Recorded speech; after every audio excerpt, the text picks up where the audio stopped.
नमस्कार दोस्तों, मैं उपेंद्र गोस्वामी स्वागत करता हूं जीवन कोचिंग क्लासेस में। दोस्तों आज बात करने वाले हैं हम हिस्ट्री में बात करने वाले हैं हम। सैयद वंश अपना खिलजी वंश अपना कंप्लीट हो गया था। इसके बाद आया था तुगलक वंश के बारे में बात करने वाले हैं। तुगलक वंश का कंसेप्ट हम क्लियर कर देने वाले हैं। तो देखिए, पढ़ते चलिए, लिखते चलिए साथ में। तुगलक वंश सबसे पहला आज का टॉपिक है तुगलक वंश। देखिए, तुगलक वंश हम जानते हैं कि सबसे पहले हमने गुलाम वंश पढ़ा। गुलाम वंश 1206 से 1290 ईस्वी तक चला। 1290 से 1314 ईस्वी तक।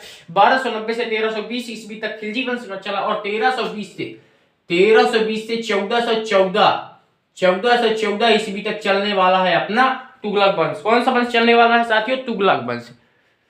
चलिए नोट करते चलिए हमारे साथ। सबसे पहले तुगलक वंश का संस्थापक गयासुद्दीन तुगलक 1320 से 1326 ईस्वी तक तुगलक वंश का संस्थापक गयासुद्दीन तुगलक। कौन संस्थापक हुआ? गयासुद्दीन तुगलक हुआ, जिसने तुगलकाबाद नामक शहर बनाया। तुगलक नोट करते चलिए, साथ में नोट करते चलेंगे ना तो बहुत बेस्ट साबित होने वाली है वीडियो आपके सामने। तो नोट करते चलिए हमारे साथ।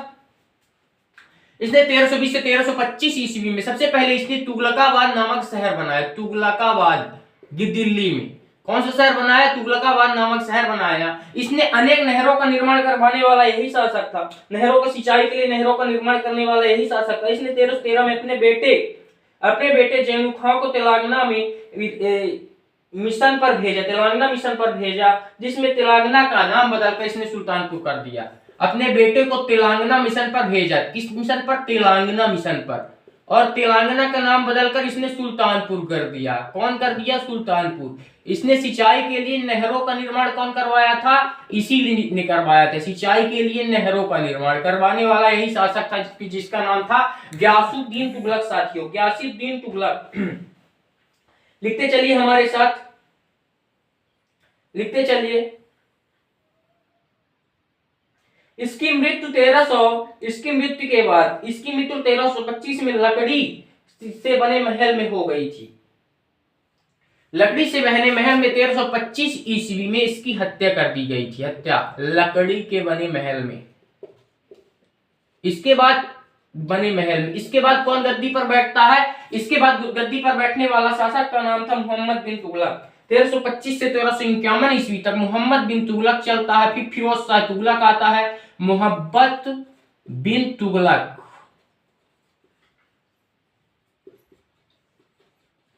मैं आपकी ये वीडियो रिवीजन के पॉइंट ऑफ व्यू से लगाता हूं और पढ़ाने की पॉइंट ऑफ व्यू से लगाता हूं साथियों, कि आप इनको कंप्लीट पढ़े होंगे। ठीक है, चलिए। तो इसके बाद 1325 से 1351 पर इसका वास्तविक नाम जौना खान था। इसका वास्तविक नाम मोहम्मद बिन तुगलक का जौना खान था। इसे पागल सुल्तान कहा जाता था। इसके क्या कहा जाता था? पागल सुल्तान कहा जाता था। इसका वास्तविक नाम क्या था? जौना खान। तो ये कब से कब तक शासन किया? 1314 से 1351 ईस्वी तक इसके जौना खान कहा जाता था। पागल सुल्तान की उपाधि किसे दी गई है? पागल सुल्तान। इसे ही कहा गया है पागल सुल्तान। नोट कर लीजिए। इसके बाद यहां से फिर लिखिए, पागल सुल्तान किसे कहा गया है? मोहम्मद बिन तुगलक को क्या कहा गया है? पागल सुल्तान कहा गया है। इसने अरबी व फारसी भाषा का प्रयोग महान विद्वान था। 1330 में दक्षिण अफ्रीका यात्री इन बहुता इसके दरबार में आया था। अरबी व फारसी भाषा का महान विद्वान कौन था? मोहम्मद बिन तुगलक। फारसी भाषा का महान विद्वान यही था।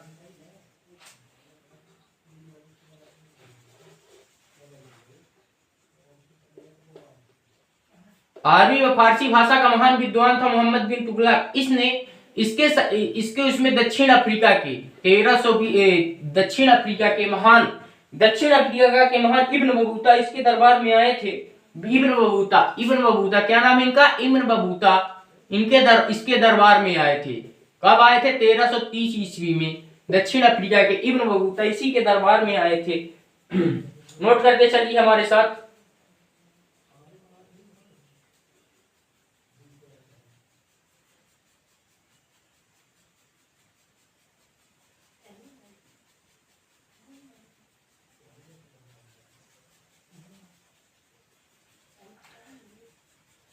नोट करते चलिए। नगद वेतन, सैनिकों को अपने नगद वेतन ये देता करता था। सैनिकों को नगद वेतन देने वाला सुल्तान यही था। सती प्रथा पर बैन लगाने वाला, सती प्रथा पर बैन लगाने का प्रयास करने वाला, सती प्रथा बंद करने वाला कौन था? सुल्तान यही था। बंद करने का प्रयास करने वाला यही था। सती प्रथा कब स्टार्ट हुई? गुप्त साम्राज्य में, गुप्त काल में स्टार्ट हुई सती प्रथा, गुप्त काल में। जब इसके हस्बैंड डेथ हो जाती थी तो इसको सती बना दिया जाता था साथियों। ये थी आपकी सती प्रथा। बहुत ही दयनीय स्थिति थी स्त्रियों की, बहुत ही दयनीय स्थिति थी। इसने अपनी इसने गलती क्या की थी? दिल्ली राजधानी को दौलताबाद में स्थापित कर दी थी, दौलताबाद। चलिए इसके बारे में ये कंप्लीट को नोट करिए। फिर 1351 में इसकी मृत्यु हो जाती है, विद्रोह दौरान इसकी मृत्यु हो जाती है। नोट कर लीजिए। फिर इसके बाद हम आगे बढ़ते हैं। 1351 में इसकी मृत्यु कब हो जाती है? इसकी मृत्यु सिंधु विद्रोह के दौरान हो जाती है। नोट करिए, आगे बढ़ते हैं। आगे का अपना नेक्स्ट कॉन्सेप्ट क्लियर करते हैं। तुगलक वंश के बाद आगे बढ़िए, इसको नोट कर लीजिए, जल्दी से नोट करिए। इसके बाद हम फिरोज शाह तुगलक के बारे में पढ़ेंगे। 1351 से 1388 ईस्वी का शासन फिरोज शाह तुगलक था। चलिए, फिरोज शाह तुगलक साथियों, फिरोज शाह तुगलक नोट करिए, फिरोज शाह तुगलक।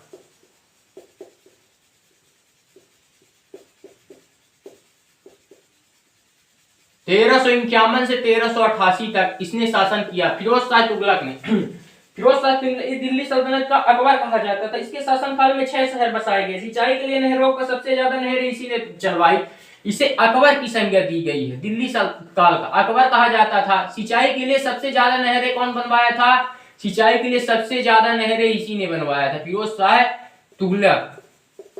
फिरोज शाह तुगलक ने बनवाया था। इसने 6 शहर अपने शासनकाल में 6 शहर बनाए थे और सिरसा में एक नहर का निर्माण करवाया था। इसने 1200 बाग बनाए थे। अशोक के टोपरा स्तंभ और मेरठ स्तंभ को दिल्ली स्थानांतरित किया था। जगन्नाथ मंदिर को नष्ट करवाया और उसको नष्ट करवाया और ज्वालामुखी मंदिर को लूटा।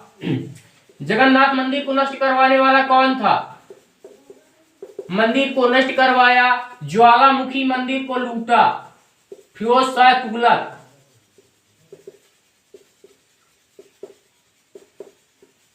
1200 बाग बनवाए, 1200 बाग। आता है क्वेश्चन। ये सब बहुत बेस्ट इंपॉर्टेंट टॉपिक है, बेस्ट इंपॉर्टेंट कंटेंट मैं दे रहा हूं, इसको नोट करते चलिए आप हमारे साथ। इसको तो आप डिसाइड करेंगे कि ऐसा कंटेंट दे रहा हूं मैं। 1369 ईस्वी में इसने कुतुब मीनार की 1369 ईस्वी में चौथी पश्चिमी मंजिल कुतुब मीनार की निर्माण करवाई। किसने? फिरोज शाह तुगलक ने। कुतुब मीनार की किसने वो करवाई? कुतुब मीनार की फिरोज शाह तुगलक ने। इसको नोट कर लीजिए। फिर आगे बढ़ते हैं। इसकी मृत्यु 1388 ईस्वी में इसकी मृत्यु हो जाती है। सती प्रथा प्रतिबंधित करने वाला प्रथम सुल्तान, सती प्रथा को प्रतिबंधित कर दिया। इसने सती प्रथा को प्रतिबंधित करना, मोहम्मद बिन तुगलक ने स्टार्ट किया। सती प्रथा को प्रतिबंधित कर दिया कौन? बंदित कौन कर दिया? फिरोज शाह तुगलक ने बंद कर दिया। 1388 में इसकी मृत्यु हो गई। इसकी मृत्यु कब हो गई? 1388 में। तुगलक वंश के सभी शासकों की मृत्यु के बाद ही अगला शासक बनता है, उसके जीते जी तो बनता ही नहीं है। चलिए नोट कर लीजिए। इसके बाद हम पढ़ते हैं अंतिम शासक, जिसका नाम था नासिरुद्दीन महमूद, जो 1394 से 1414 ईस्वी तक दिल्ली की गद्दी पर बैठता है।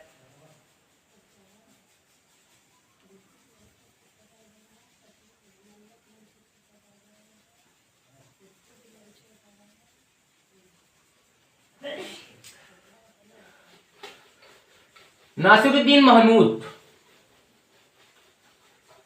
चलिए नोट करिए।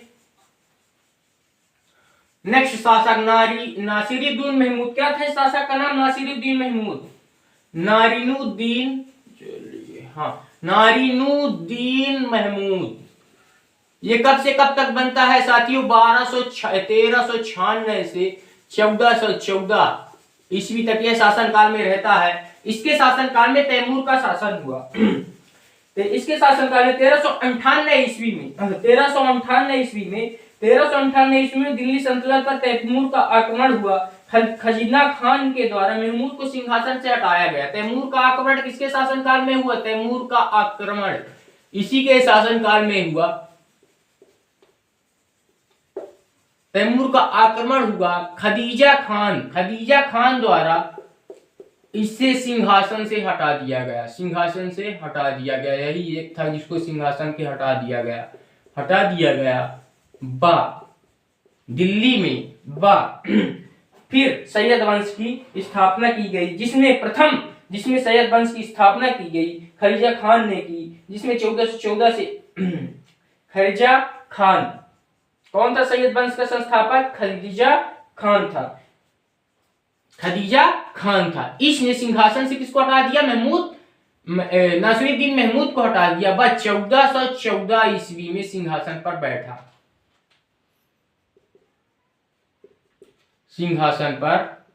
बैठा। बस सैयद वंश की स्थापना की। चलिए हम पढ़ेंगे कल सैयद वंश। तो चलिए बने रहिए हमारे साथ, नोट कर लीजिए कंटेंट को, बने रहिए हमारे साथ। कंप्लीट हिस्ट्री हम आपको कंप्लीट करवाने वाले हैं बेस्ट कॉन्सेप्ट के माध्यम से, बेस्ट तरीके से। तो हमारे चैनल को सब्सक्राइब कर लीजिए, बेल आइकन को प्रेस कर लीजिए। चलिए थोड़ा शॉर्ट में हम ये 1-2 मिनट में हम ये रिवीजन करवा देते हैं कि मैंने क्या क्या पढ़ा आज, शुरू से मैंने क्या क्या पढ़ा। तो सबसे पहले मैंने क्या पढ़ा कि तुगलक वंश पढ़ा। तुगलक वंश में नासिरुद्दीन तुगलक कौन आया? नासिरुद्दीन तुगलक सबसे पहले 1290 से 1320 ईस्वी तक कौन चला? सैयद वंश चला। 1290 से 1322 ईस्वी तक सैयद वंश चला। इसके बाद आता है तुगलक वंश। तुगलक वंश का संस्थापक हुआ गयासुद्दीन तुगलक जो 1320 से 1325 ईस्वी तक, गयासुद्दीन तुगलक जो 1320 से 1325 ईस्वी तक दिल्ली की गद्दी पर बैठा। इसने तुगलकाबाद नामक शहर की स्थापना की। इसने अपने बेटे को तेलंगाना मिस्र पर भेजा, जिसमें तेलंगाना का नाम सुल्तानपुर रख दिया गया। इसके बाद आता है महमूद शाह तुगलक। 1325 से 1351 ईस्वी तक शासनकार करता है।